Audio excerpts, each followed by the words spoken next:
Hi guys. Okay, welcome to week 3. We have pre-recorded again because Lisa's just realised about 3 hours ago she's off to see Moulin Rouge. Not 3 hours ago.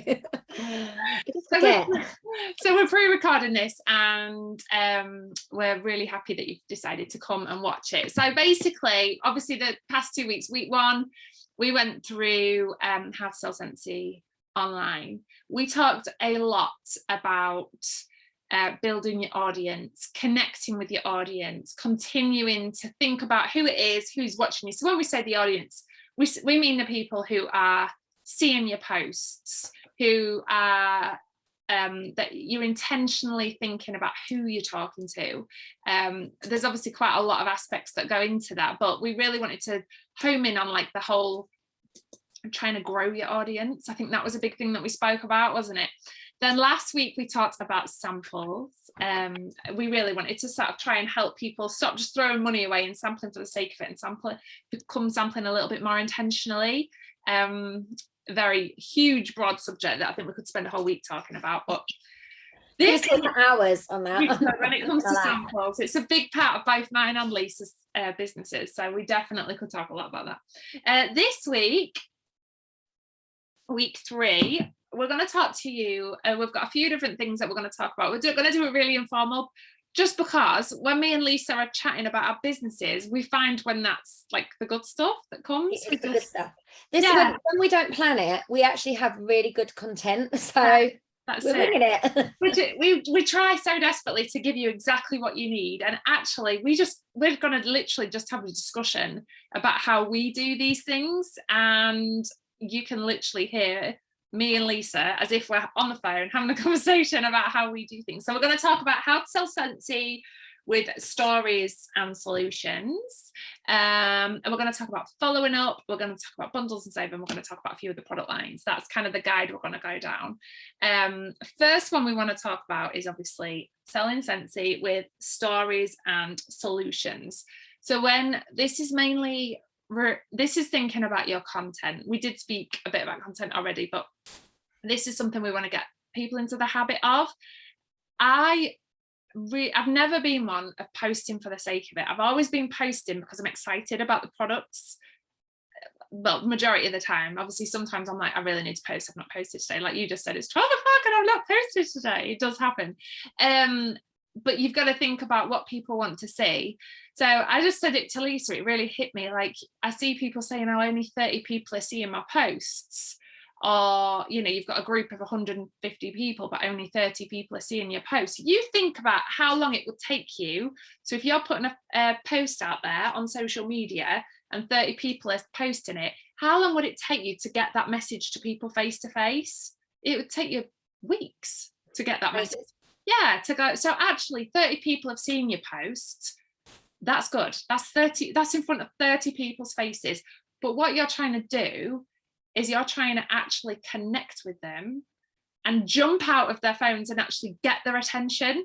So we're going to try and talk about how we do that, how we engage with people, because me and Lisa, I think both of us run our businesses a lot online.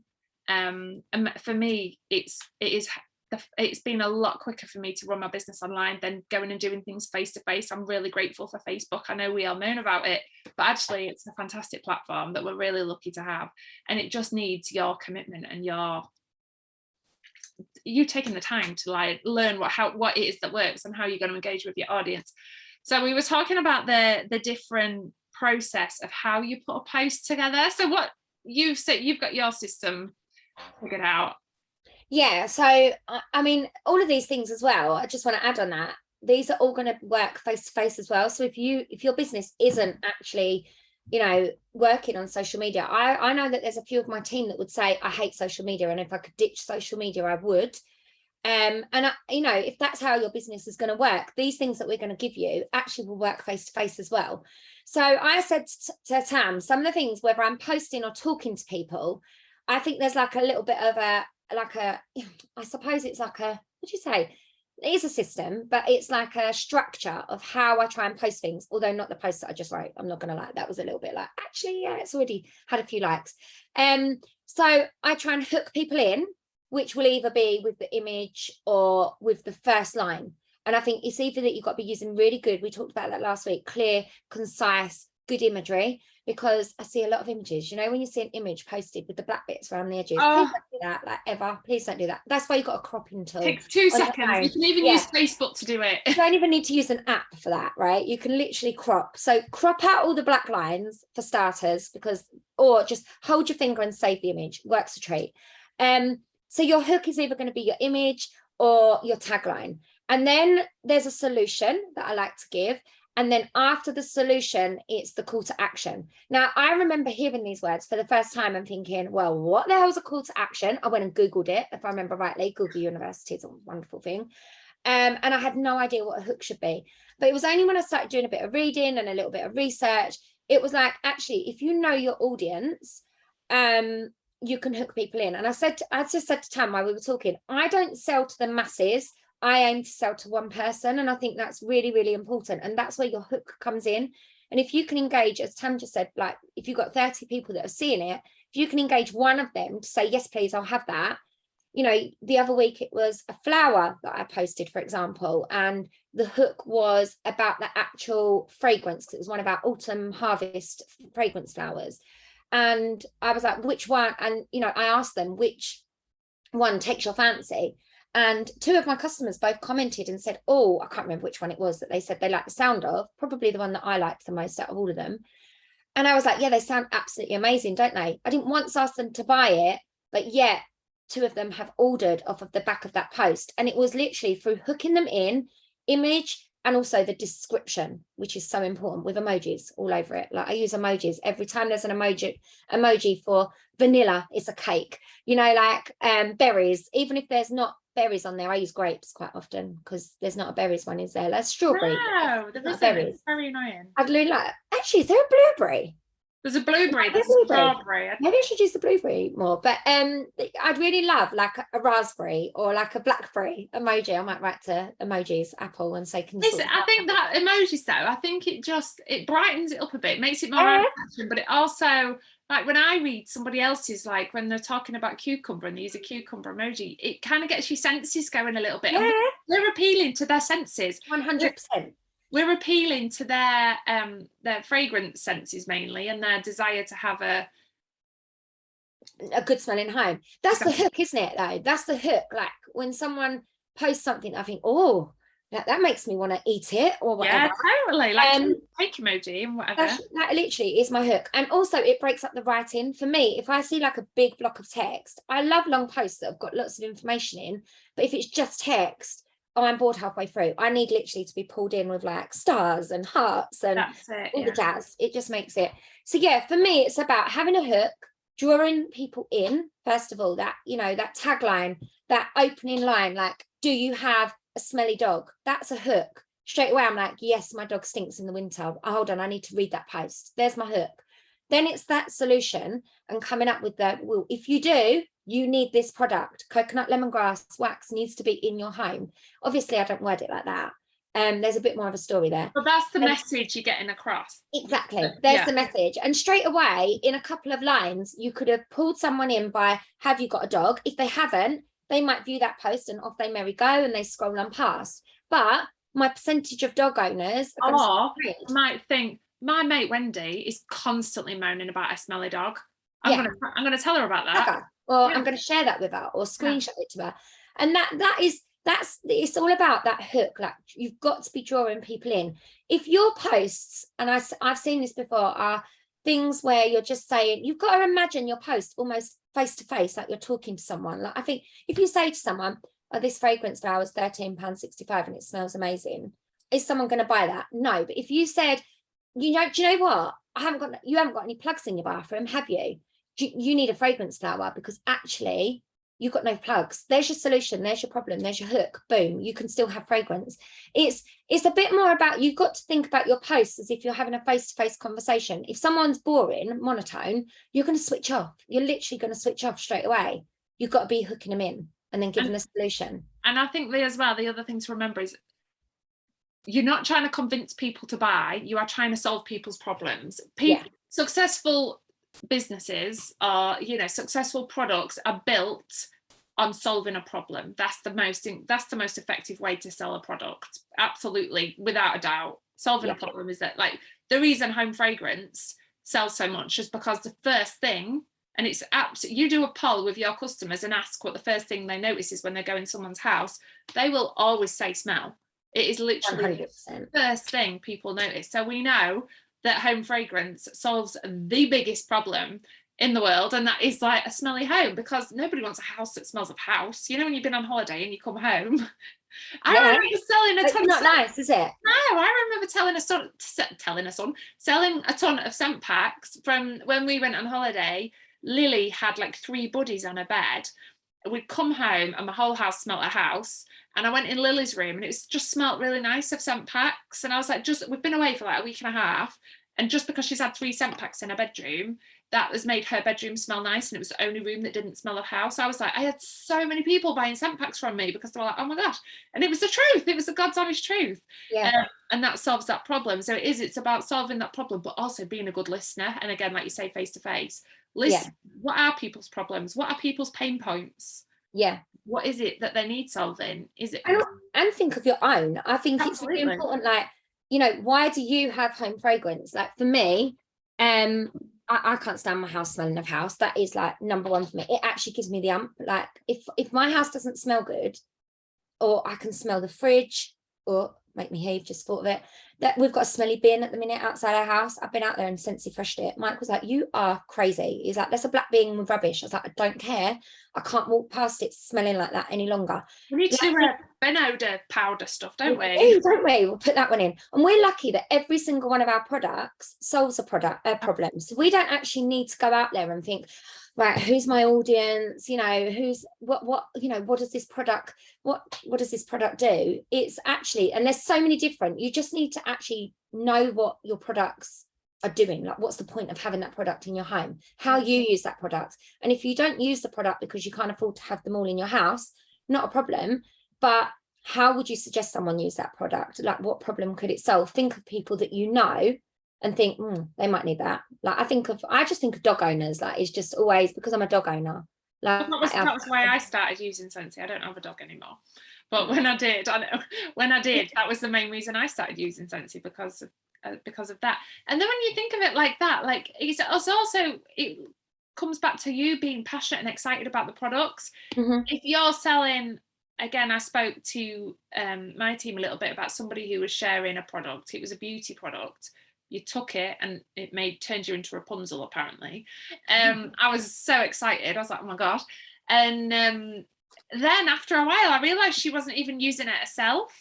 And I was like, oh, well, why is she not using it? Like, if it's that good, why is she not using it? So it is actually really important that you do share your own personal loves and your own personal, what you're using in your home. Like, my customers know what my favorite scents are.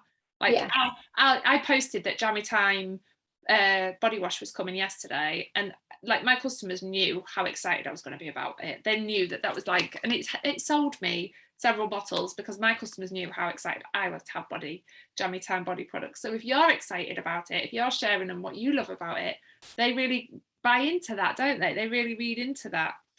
I think we said about stories as well, and that connection with the audience. Like, I know that there's certain fragrances, I know I've seen on your group, Tam, when you've posted about certain wax that reminds you of your dad, for example. Yeah. And I know it sounds silly saying this out loud, but it's a story that creates emotion, it creates connection to your customers, that then in turn people go, oh God, I need to smell that. Because, you know, I know it's really ridiculous, but whenever I talk about Kiwi, I talk about how it takes me back to one of the first times I ever went shopping in Bluewater. And I was really young, and I went into Hollister, and I knew you were going to pretty silly, but I went into Hollister and I thought I was so cool. But I remember the smell so distinctly, because even from a young age, fragrance has always been such a really poignant part of my life without realizing. Like, I can remember the smell of chalk, for example, going into the gym where I used to do gymnastics. So the smell of that, for example, I could literally I couldn't nail it to a wax because we haven't got a wax that smells like that. But if something smelt like that, it evokes so many memories for me. And I think it's about picking out those stories. You know, is there a wax that evokes memories for you? Or is there a product that evokes a certain memory or that has a certain story attached to it? And don't be afraid to tell that story in different ways, maybe on your social media multiple times. Obviously not all in the same day, but if you did it over the course of a month, you know, somebody might see my different kiwi fruit. People know I love kiwi fruit, and part of it is because of I talk about the Hollister shop all the time. I don't know why I don't club it. I never do. It's so nice, kiwi. You haven't clubbed it? No. I've got a really good stash of it. So if you ever need any, just let me know, and I'll bring you a bar when we go to retreat. It is such a nice scent. But that again, like you, for example, like your grandparent, you got that, your grandparents' house when you're younger, your grandparents' house had a scent. Yeah. Everywhere you went had a scent, didn't it? And if you got that scent now, it would just take you back to being, it is, well, they did a test on it. I found it really interesting. They did a test on it. They like released a certain fragrance while they were teaching children something that they needed to do in an exam. And then they taught the children, another set of children, the same thing, but without the fragrance. And the children who did the learning with the fragrance, they then put the fragrance on when they did the exam, and they found that their results were much, much higher. So it's proven. Oh, that's amazing. It's really interesting. I love that. So they did. It's a sense, isn't it? It's like, you know, it's a really important sense at the end of the day, and you take away one senses. Yeah, it literally, it does. And I think it's so important. I think we forget to do it. I think we get so caught up in, oh, I need to post. And like Tam said, not posting good quality posts. And do you know, I would rather post 3 really good quality posts than 6 shoddy ones. Or even one good quality post a day. Yeah, 100%. You will be amazed as well how you can do this over time, and you can think nobody's listening, and then somebody will contact you. And you can tell the things they'll say. They remember what you've said. They'll be watching you, and they'll be connected with you. They'll remember what your favorite fragrance is. They'll remember what fragrance you love. Like, for example, we're going into obviously the Christmas season. I talk so much about what will your Christmas Day wax be? What's your Christmas Day wax? All the time for me. Yeah, what is it? Cranberry and tinsel. Oh, it is for me as well. Yeah. When I open that bar, it actually makes me think of Christmas Day, and that's what I want my kids to have, that memory of, oh, that fragrance always was on in our house. But also because I'm not a big cinnamon fan, so me, cranberry and tinsel is just a no-brainer. Cranberry and tinsel for us as well. That's our Christmas Day scent as well. Every Christmas, and then that, and I talk about it the more and more and more, that obviously you pick your Christmas Day scent, you warm it, it'll take you back, and it really does make you emotional, and it really gets you back to that memory. So it is a great way. But not only with the fragrance, obviously the other products as well. Like I literally cannot sing about the laundry anymore than I do, because I absolutely rave about it. I do not own, I'm sorry, everyone rolls their eyes at me saying this now, but I don't own any stain remover because I don't need to, because I use Scentsy laundry and it literally clears it. One bottle, I've got a family of 5. One bottle lasts me absolute ages. I just tell my customers that same thing over and over again. They come to my house, they're checking my cupboard, they won't find any comfort or any Ariel. They'll literally find. I'm gonna look next time I come. Yeah, mountains of just laundry. They'll just find a ton of our laundry products, and it really me sharing that over and over again. But you don't have to use the products if you can share other people's love for them, share other people's reviews for them. Go on your PW or Scentsy.com if you don't have PWS, and click on the product and look at what it is. They literally list the most key points, the key selling points, that it's got obviously the enzymes in it, especially designed to remove dirt and stuff like that. You can literally get the key points from there. You can Google and find other people's posts, and or search on Facebook and find other people's posts and see what they've said about it to gather your own message that you want to deliver. But like Lisa said, your hook, you need to grab someone's attention. I think you've got 0.7 seconds to grab someone's attention and decide whether they're going to hold your post or not. That's what you're trying to do. You're trying to increase the chance of them looking at your post, clicking it, and engaging, and obviously taking a notice of what you're saying, and not just scroll. And text on pictures is a good one. What also works with that is, if you don't use the product, you can ask in your direct groups for reviews of people. Take their review, WordSwag, download WordSwag because it's so easy, or Canva because it's free. And I've actually learned how to use Canva, and I was one of these people going, I can't use Canva, but I've learned how to use it. And I keep ringing Tam and going, how'd you do this? I don't know. Driving her mad.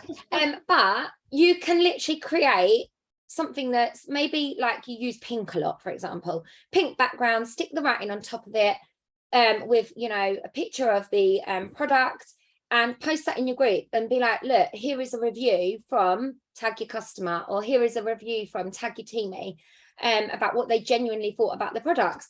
And that type of thing as well, that is going to, you know, create sales, because it's almost like it's someone else's solution, someone else's story. And it creates really good content, I think. Well, that's brand awareness as well. That's like social selling. You share reviews. Reviews amazing. Like when I go to buy somewhere, or I'm going on holiday, something like that, I would never just go by what the person trying to sell it says to me. I want to hear what people who've actually used it are saying, don't you? Like, yeah, TripAdvisor, like 101, I'm like reading them all. Yeah, exactly. And I like immediately go to the negative ones to see just what the worst of the worst is going to be.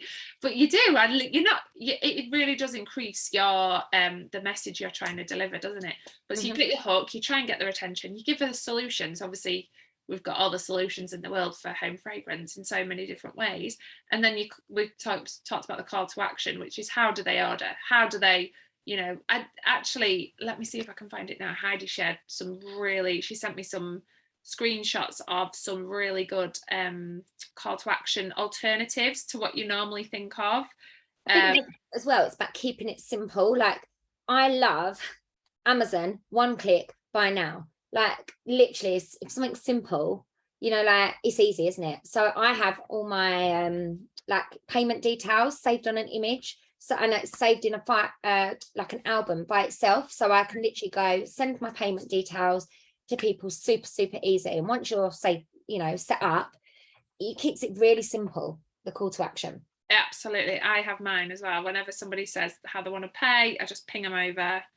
Exactly. You don't want it to be complicated, because as soon as someone's got to, fill in this, fill in your details, do this, you're like, I'm so tired. That's it. They don't want to be hard. They want to be they want it to be super duper easy. I can't find it, but basically it was a like how to, like, rather than link in bio, like what the thing is on Instagram, it's basically make your home smell amazing here, and then tell them how to, actually solving the problem with the call to action. And it was a really good play on words. It was a really good way of making them think how, rather than just like salesy. I know, like, we are in sales. There's no way we can avoid that. We are salespeople, but people don't want to be sold to. So they want to be shared and influenced and all those kinds of things, don't they? So it's about changing the way you steer your posts and how you're coming across to them. If they think that you're just trying to sell to them, it's going to turn them off. 100%.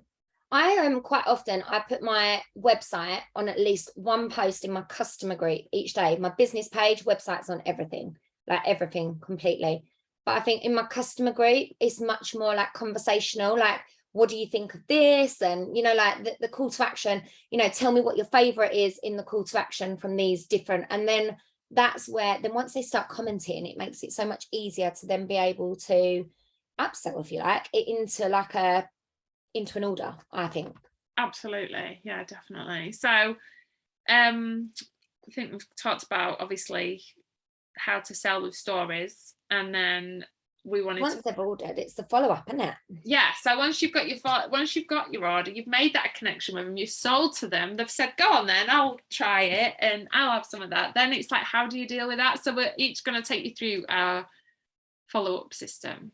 Our system. Should we just put it out there as well, Tam, that we have never been one for systems? Like, we just laughed at that word a long time ago. And to be honest, I still think my follow-up system needs a lot of work, and I'm going to take as much from this as like you guys are, but we both do it slightly differently. But everybody needs a system of some description. This is like the one system out of everything that everybody needs, I think. So I just was talking to Lisa. I actually did a poll in my team page in 2018. And what did I say? Was it 47% of people said they were scared of follow-up? Yeah. You know what? I get that. I think I probably was.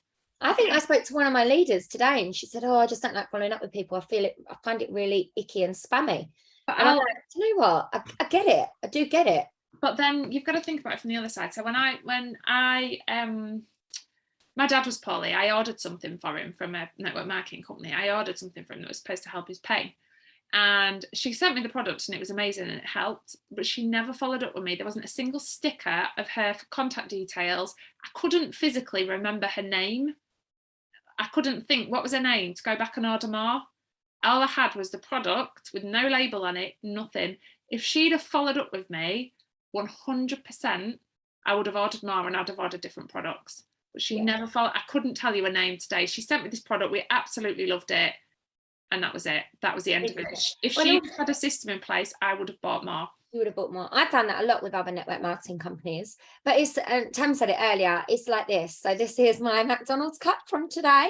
And the question that they asked me when I only bought a Coke, by the way, because I had been to the gym, so I didn't buy anything else. Diet Coke, obviously, with no ice. But they said to me, do you want to go large? And I just went, no, thanks. You didn't gasp? You didn't punch him in the face? I didn't get the arm. I didn't think to myself, oh, how dare they try and sell me a large Coke? Now, in fairness, I probably would have gone yes, but I was on the phone at the time, shock.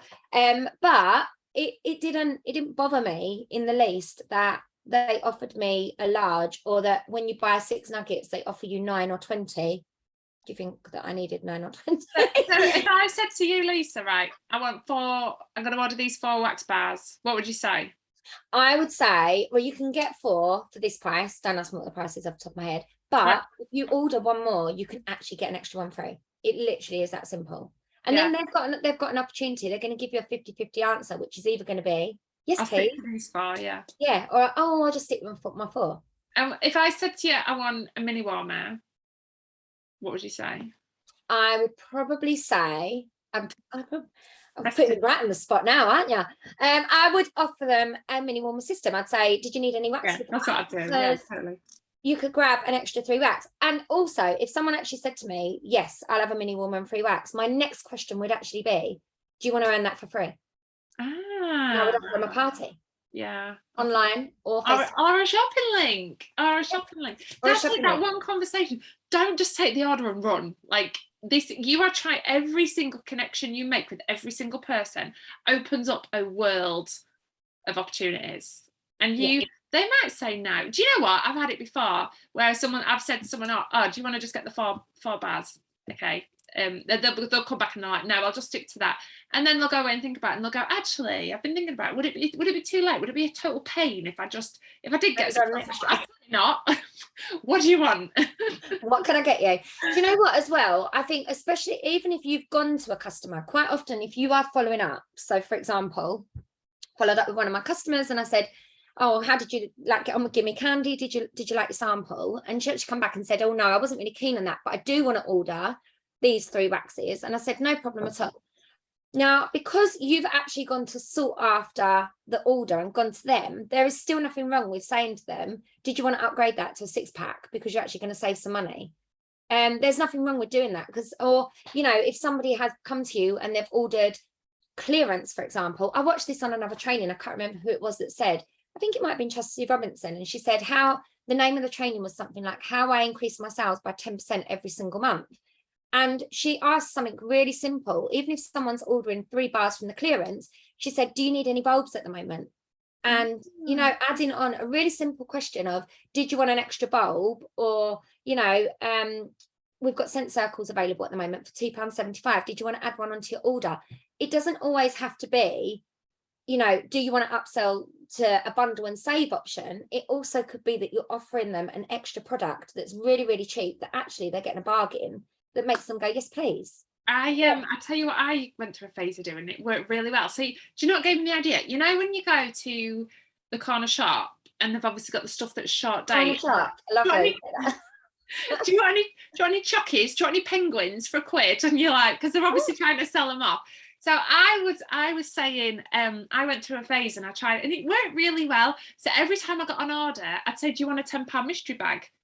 Oh, yeah, I like that. I had loads of stock in. I was just trying to get rid of a lot of stock. Yeah. And I'd just say, do you want a £10 mystery bag? And I'd just sling them a couple of bars in, or a bar and a scent circle in a bag. And near enough everybody, I said it'd be worth more than a tenner. And near enough everybody, like, imagine you're at a checkout and someone says, and you get this little offer, like just you've qualified for a £10 mystery bag worth £15. Like, I'm having that. You're like, oh, go on then. And you just say, yeah. I mean, if somebody says no, it didn't, like, I didn't drop dead. I'm still here to tell the tale. It was, I do it all the time. I need to do that again, because that, do you know what? I did that for like an entire month and I got rid of so much. And even just picking a product like in the clearance, you know, like, yeah. I was having this conversation with Georgie and she said, yeah, but I'm, you know, if I'm offering people, you know, I'm saying to them, oh, they're already getting a deal. I said, there's nothing wrong with just asking, like, do you need a bulb? Do you need a mystery bag for £4.35? Mystery bag, yeah, you know, or do you want a mystery bulb? There's always something an offer. But I think the most important thing when you're doing these type of offers is know your bundle and saves, like, because it makes it so much easier. I said to Tam, I'm rubbish with knowing the prices. I always, before I offer, I go to my website, double check the price. Absolutely, right. I know my bar prices and that's about it. Everything else I have to double check. But there's nothing wrong with every time someone orders something, your brain should be going in the thought process of how can I get them to order a little bit more? Yeah. And there's nothing wrong with that, because I think at the minute we're in a climate where it's like, oh my God, they've ordered. It's just, let's just get the flags out because they've ordered. But actually, they just might not know about what else is available to them. It's taking every opportunity and trying to maximize that absolute opportunity to the max, and trying to really, and you're doing right by them. It's what everybody does. Everybody tries to, like you could say, do you want a mystery bar for £4.35 and just go get them an indigo petals out of the, it's beautiful, absolutely. Pink haze, why it's there, use it, pink cotton. Also, you've got to treat your customers like customers, not like consultants. We assume that they know they can bundle and save. Like, one of my customers has bought flowers off me, like, by the bundles for ages, but not actually by the bundles. She's always bought two. And I've offered her so many times, you can bundle and save this, you can bundle and save this. And finally, she's now started bundling and saving. And she now comes to me and says, oh, I can bundle and save that. But I've had to educate her of that. Like, she'll forget. So it's not up to them to know what's in our bundle and save. So it's up to you to do your job and show them this is what you can get. That bundle and save, you can get so much more. So every time I advertise a wax bar, I advertise the 6-pack without a shadow of a doubt. I literally sing, and I don't very often. So I couldn't tell you the last time I sold a 3-pack, but I sell 6-packs all the time. All the time, yeah. And I think you compare the price of a 6-pack to a large jar candle, it's about the same price, and you get so much more for your money, don't you? You get so much better value for your money. I think as well, telling people, giving people my 6-pack of the day or my 6-pack of the week or whatever, people actually want you to create that 6-pack for them. They don't actually want to have to go away and think of 6 waxes. I honestly think that is so true. People love it when I go, oh, this is 6 that I would buy. They go, oh yeah, okay, I'll have it, because it's that trust is there, isn't it? I tell you, Heidi did Heidi Westmoreland, she did either last year or the year before. She did a early bird Christmas 6-pack. She did she used the 60 bar challenge formula. Don't ask me what it is, because I don't know. But she did them for £30 for 6 bars. So I copied her, and I sold so much. So we did it like maybe the beginning of November. So like early bird 6-packs of wax for £30, and it was just another way of marketing the products, another way of marketing a 60 bar challenge. Yeah, without saying I've got 60 waxes for sale. Yeah. But then follow up. I'm going to show you my follow up system. So me and Lee both have a different one. So I work a lot on my Facebook page, and I give my link out, so that increases my PWS orders. So Lee deals with the follow up on the PWS orders. He uses a diary, and he literally, so in the day, he'll write down the day he's working, he'll write down everyone he's followed up with, and he does it all by email or text. And then he will follow up with them again. Then he'll go to like the next day, and he'll go like within 2 days, he'll go back to look at who else he needs to follow up or what other orders in. So whenever he looks for someone's name, it's in his diary. I don't use that. I deal with the orders where they come to me and they message from me. And they place the orders through me. So I use the notes on my phone, and I use emojis. So when I've placed the order, I put a certain emoji in, and when I've sent the order, I put another emoji in. It's just a tick, like a green tick, a small tick and a green tick, like a black tick and a green tick. That's my emojis. And then I write their samples. When I send them the order, I write down what samples they've had. So then what I do is I have them month by month, and I have the dates on their order. So I write the dates that their order was placed. so I can go back and see, and then I have the dates that I send them their order. So my order, I don't even call it a follow-up, because I've never realized it was follow-up, but this is what I do. I call it my order communication process. So that when I place the order, I thank them and compliment their choices. And I make any suggestions on other products that I think I'd love. Again, just talking about upselling. So like if they've mentioned that they love a smell of coconut, I'll tell them some other really good selling coconut products, for example. Or if they've bought loads of coconut lemongrass, I'll say, do you realise that we've got coconut lemongrass clean products and stuff like that. When payment is received, I think this is really important. When payment is received, I always acknowledge the receipt of payment, because there's nothing worse than them feeling, and as a customer myself, there's nothing worse than thinking, have they got my money? Have they not got my money? Are they just after my money? Have they run off to the Bahamas with my £36.25? Where are they? I always acknowledge the receipt of their payment, and I'll set at their expectation. So I let them know when I'll be placing the order and when I'll next be in touch. When I know their order's on the way, I just message them to let them know that I'm expecting the order. Just a little message saying, no, I'm expecting your order. Then 2 days after, when I ship their order, I let them know, just let you know your message has been shipped today. And I'll always put a little something like, I'll put some really cool samples in. I can't wait to hear what you think.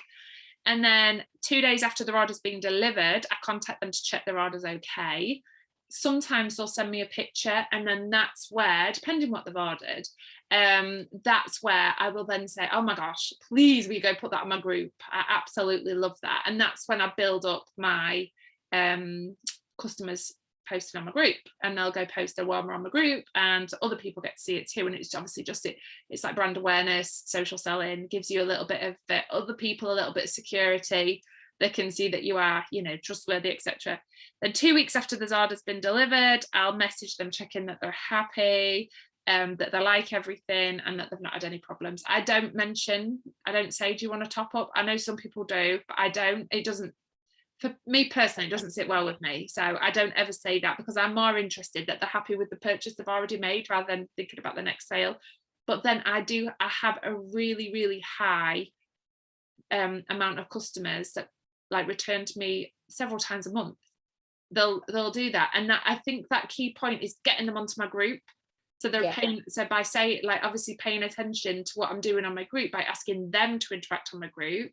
And whatever I do, whenever they post on my group, I make sure I comment, because I feel sometimes if I posted on someone's group and it just got ignored, I'd feel a bit like, oh, thanks.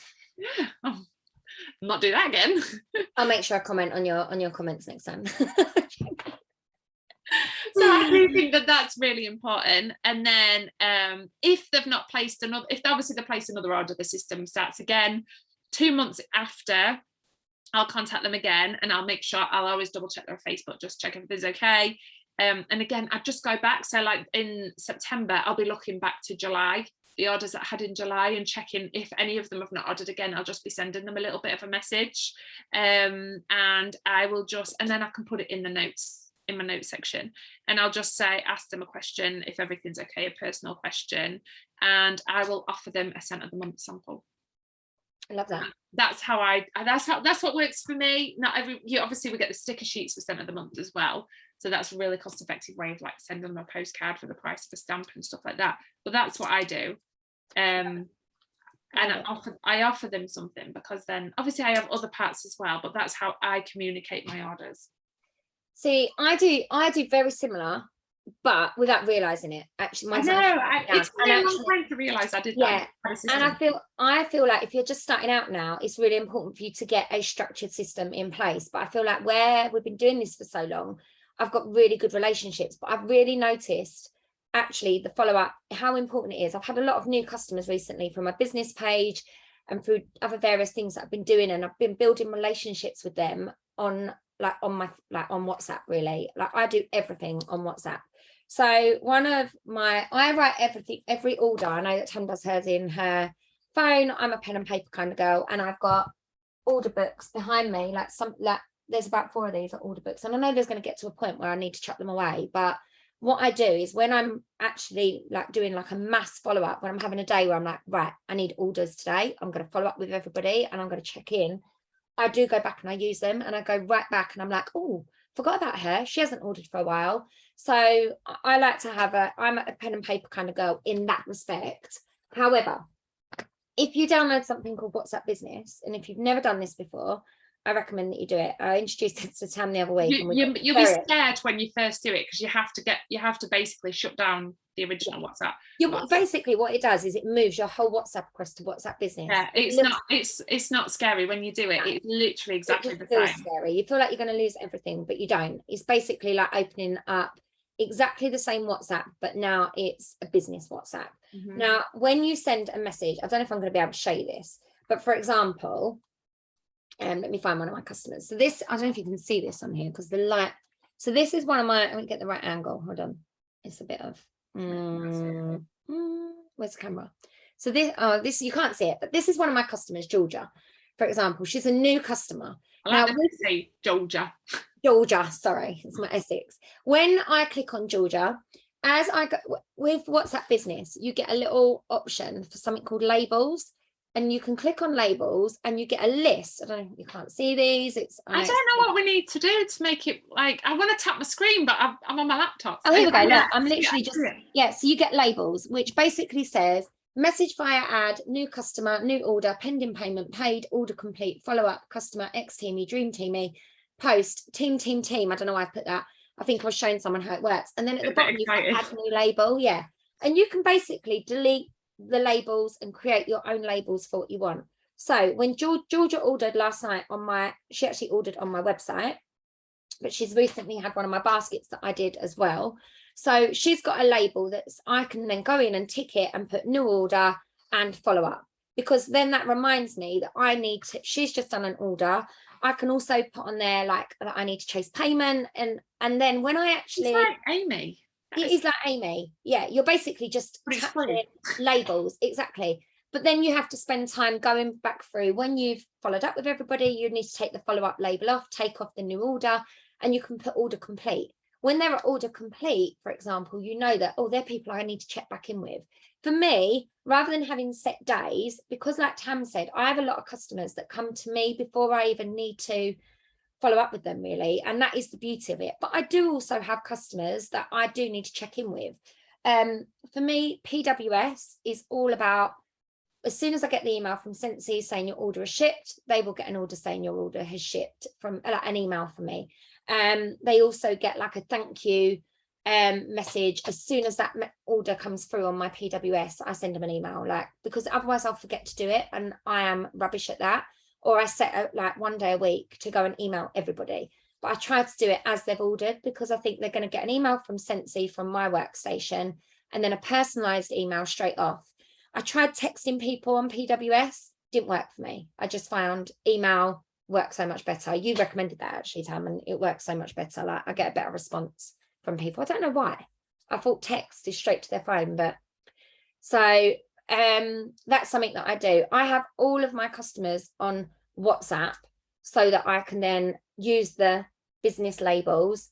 As they order, they get, as I say, thank you. They get a little invoice from me, how to pay.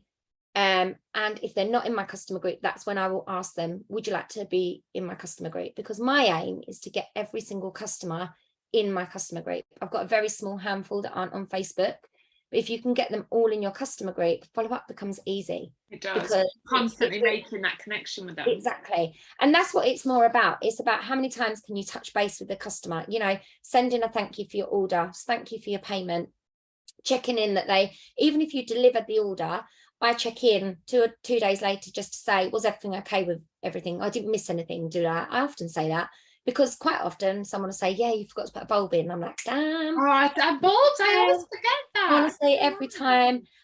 Or, you know, they'll say, oh, yes. And then that's an opportunity where I can say, I hope you enjoy your samples. And then roughly a week later, I try and check in and say, did you like your samples? But if they haven't already come back to me and said, oh my God, I love that sample you put in, or oh my God, don't ever sample me that again.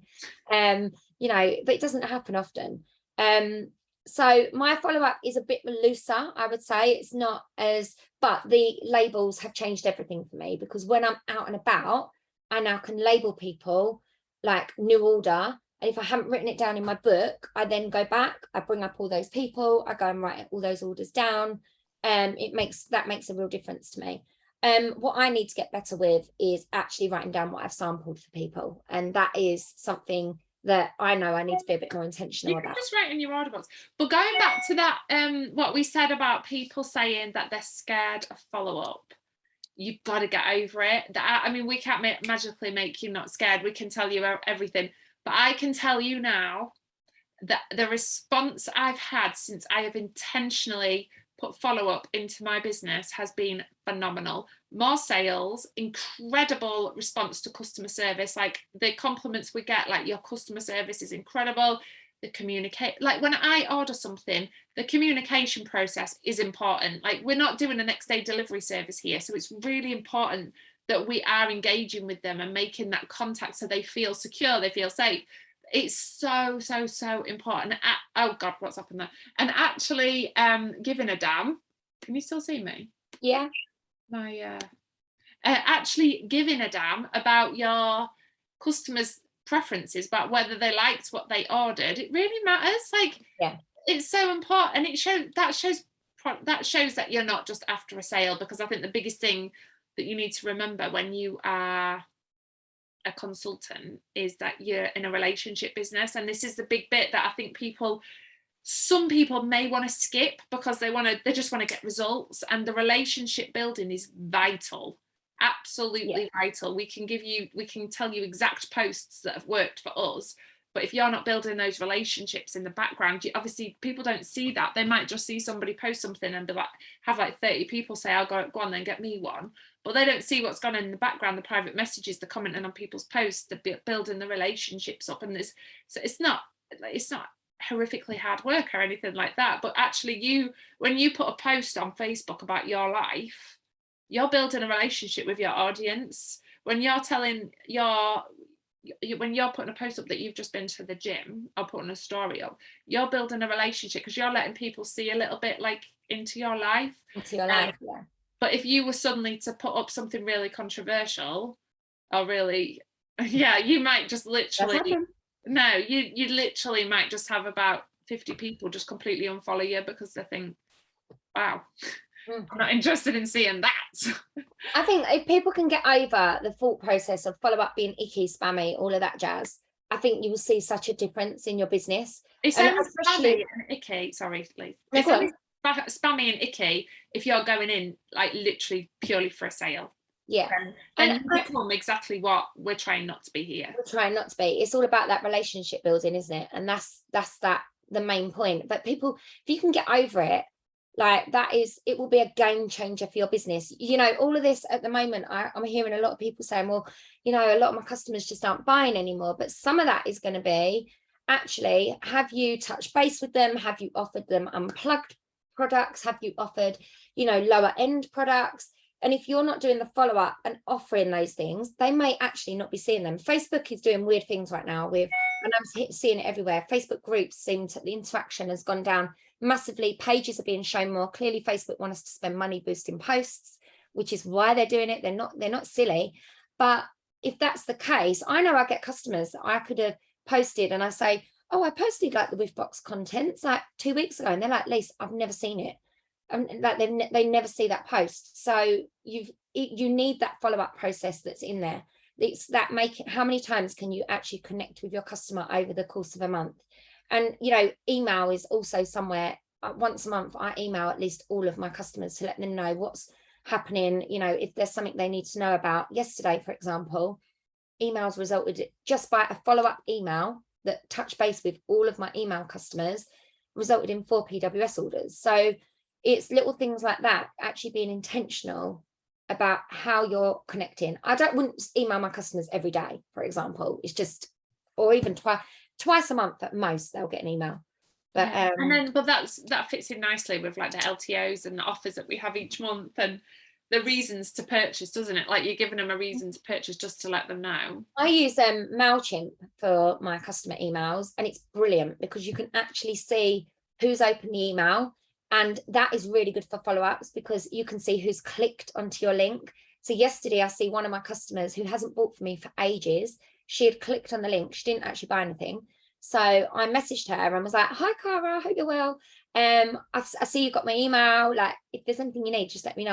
I'm happy to add you on my order because you're local rather than paying for delivery, unless you wanted to bag the free bar. And she was like, oh, I do need some wax. I'll keep you posted. And that was all from MailChimp, because you can actually sync your workstation customers with MailChimp. It sounds complicated, but it's really easy to use. You can create like emails that are got clickable links. And they're a lot more visually attractive, aren't they? And it analyzes it and it gives you insight into who's opened your email, who unfollowed you. You have to have a thick skin for that one, because I've had a few that are like unsubscribed. Yeah, it's got I unfollow things every day. Yeah, you just have to have a thick skin, because they obviously don't want that in their inbox. But that's absolutely fine, because that delivered yesterday for me to 390 customers, and that's 300 people I've touched base with in 1 month without needing to text or be spammy. Yeah, or go knock on people's doors. Hello. Here I am. Not to say that that's not a great way to to connect with people. The opportunities to sell our products is endless, absolutely endless. I'm just trying to think, is there anything else we wanted to cover, or are we? I think we've covered it all. I think we might have done. I think we Didn't might. know.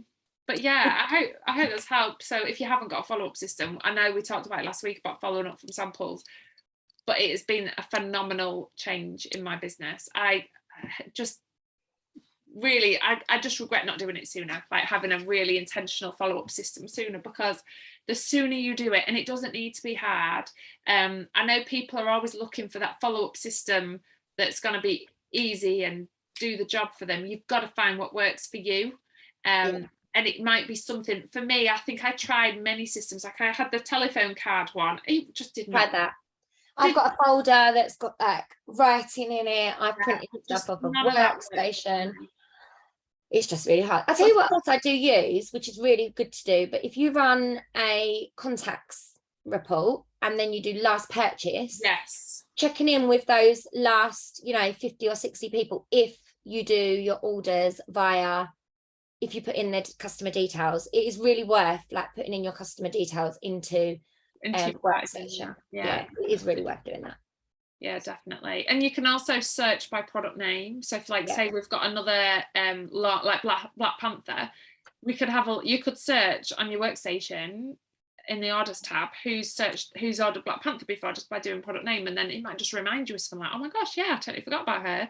I'm going to contact her, etc. So definitely.